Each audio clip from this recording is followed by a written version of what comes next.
The LA Times is reporting on Jeb Bush's next embarrassing moment on the campaign trail.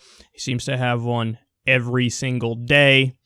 So they say, quote, a campaign rally for GOP presidential hopeful Jeb Bush turned into an intervention Wednesday, with multiple members of the audience giving the former Florida governor advice on how to fix his campaign.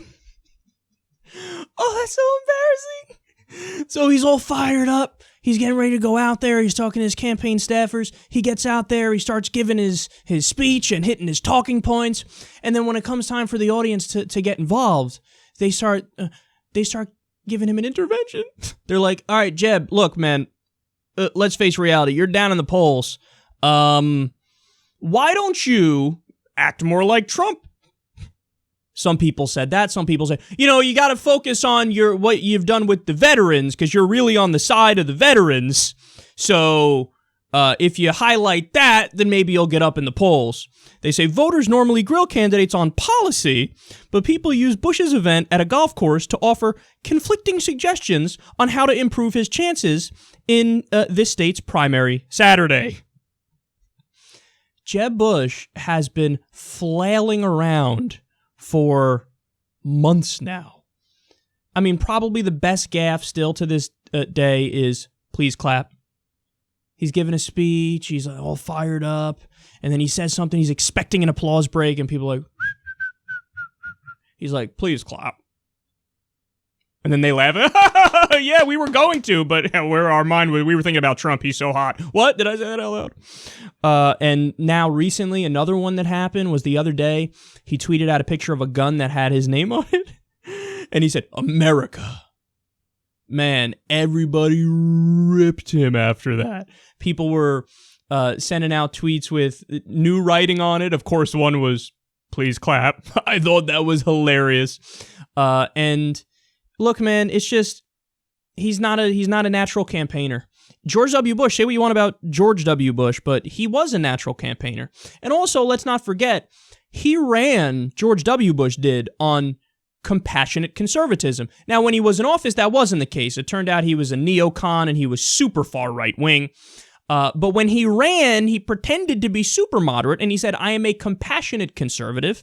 And he famously said, we're not going to do nation building. So he ran on everything that he wasn't. He became the opposite of what he ran on. Jeb Bush is a dunce because he's out there making the mistake of running on more war, running on, hey, let's get involved in Syria and fight both sides. Isn't that great? He's running on being a dick.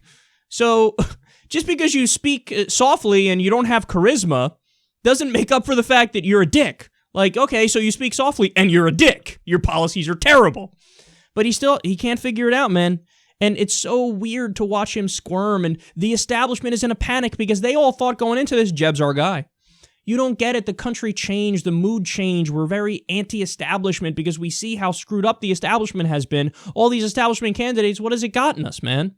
Even on the Democratic side, that's why Bernie Sanders is surging, because we look at Obama. Obama is Bill Clinton 2.0, and Hillary would be, Obama 2.0. Just kind of like Bill, where it's centrist or center-right, pro-corporate, pro-establishment Democrats. They give you a little bit of change. That's not to say they're not better than Republicans. They are, but they're deeply, deeply establishment. And then even the saddest part of this story, man, is actually from an article that was out yesterday. I forget where. It might have been The Guardian it was in.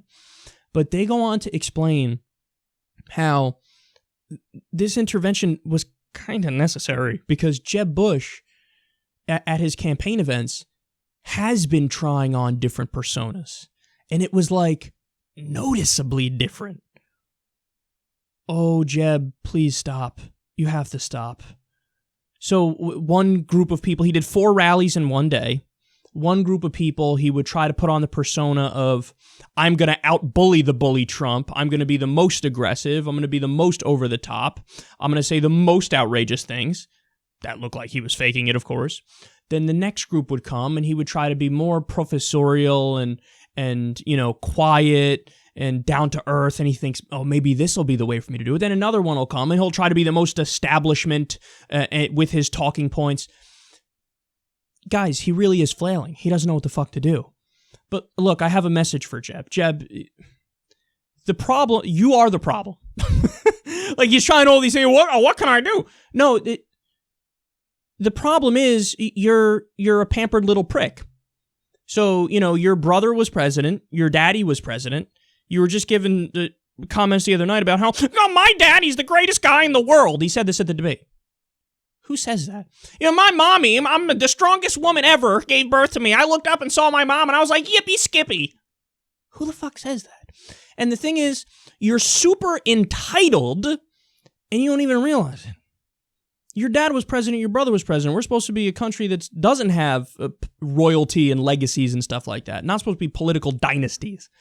And he feels like, no, it's my turn. Like, I'm supposed to have this, and this fucking guy Trump is getting in my way. This is not fair. It's not fair. I want to be president too. It's my country. It's my turn to do everything the corporations want me to do. Well, the American people said, no, bitch. That's not what this country's about. And you don't even realize you're a pampered little prick and you're entitled. And we're not just going to give it to you. It's not the way it works anymore. So do yourself a favor and step aside.